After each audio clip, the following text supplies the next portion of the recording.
Hello everyone, welcome back to our channel Nandini Mondal ব্লগে তোমাদের সকলকে স্বাগত। তোমরা সবাই কেমন আছো? আশা করি ভালো আছো। তো আমিও ভালো আছি। তো এখন এসে আমরা মাঠে, আজকে আমাদের এই পেঁয়াজের জমি থেকে পেঁয়াজ তুলছে। তো বাবা বাড়িতে গেছে, তার জন্য আমরা এসেছি এখানে পাহারা দিতে। তো এখান থেকে যারা যাবে তারা হয়তো হাতে করে পেঁয়াজ তুলে নিয়েও চলে যেতে পারে, তার জন্য আমরা এসেছি এখানে। আর বাড়িতে খুব শীত করছিল, তার জন্য সোয়েটার পরেছিলাম। আর মাঠে এসে তো প্রচণ্ড গরম লাগছে, তার জন্য সোয়েটারটা খুলে মাথায় দিয়ে বসে আছি। তো তোমাদেরকে দেখাচ্ছি আমাদের মাঠটা। এই যে আমাদের ছোট্ট একটা বিল, ছোট্ট বললেও ভুল বলা হবে, অনেকটাই বড়। তার মাঝখানে দেখো নৌকো নিয়ে কারা যেন ঘুরছে। তো যখন আমাদের এখানে বন্যা হয় তখন কিন্তু এই চারিদিকটা শুধু জল আর জল, যেদিকে তাকাই না কেন চারিদিকেই জল।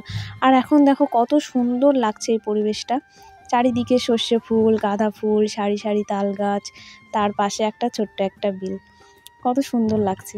আর এই যে এটা হলো গমের জমি, গম চাষ করা হয়েছে, যা থেকে গম আটা হয়। তো আমি কথা বলতে বলতে তুতলে যাচ্ছি, তোমরা কেউ কিছু মনে করো না। তো আর এই যে এখানে ভুট্টা চাষ করা হয়েছে। এবার জানো তো আমাদের মাঠে অনেক কিছুই নতুন নতুন চাষ করা হয়েছে, যেমন ধরো ভুট্টা, গম। তারপরে এবার আমাদের মাঠে আরও নতুন যেটা হলো সেটা হলো সূর্যমুখী ফুল। এটা আমি এর আগে কোনো দিনও এই মাঠে চাষ হতে দেখিনি, এই প্রথমবার দেখলাম। আর আমাদের পেঁয়াজের জমি, যেই পেঁয়াজের জমিতে এসছি সেটাই এই যে এইখানে। আর ওইখানে একটা ছোট্ট একটা টমেটো গাছ হয়েছে, ওই একটাই। আর এই যে দেখো সূর্যমুখী ফুল, দেখো এইটা কিন্তু প্রথমে এখানে বীজ ছিটিয়ে দেওয়া হয়েছিল, সেখান থেকে চারা বের হয়েছে। আর পেঁয়াজ এখান থেকে কিছু তুলেছে বাবা, আর কিছু আছে বেছে বেছে তুলছে।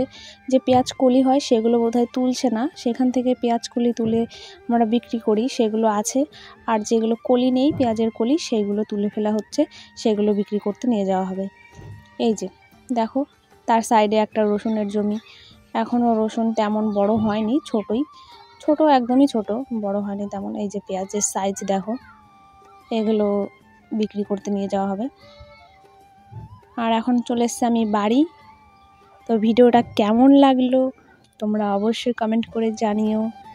আর সবাই like, comment, share and subscribe. ভিডিওটা ভালো লাগলে সবাই লাইক করবেন এবং সাবস্ক্রাইব করবেন।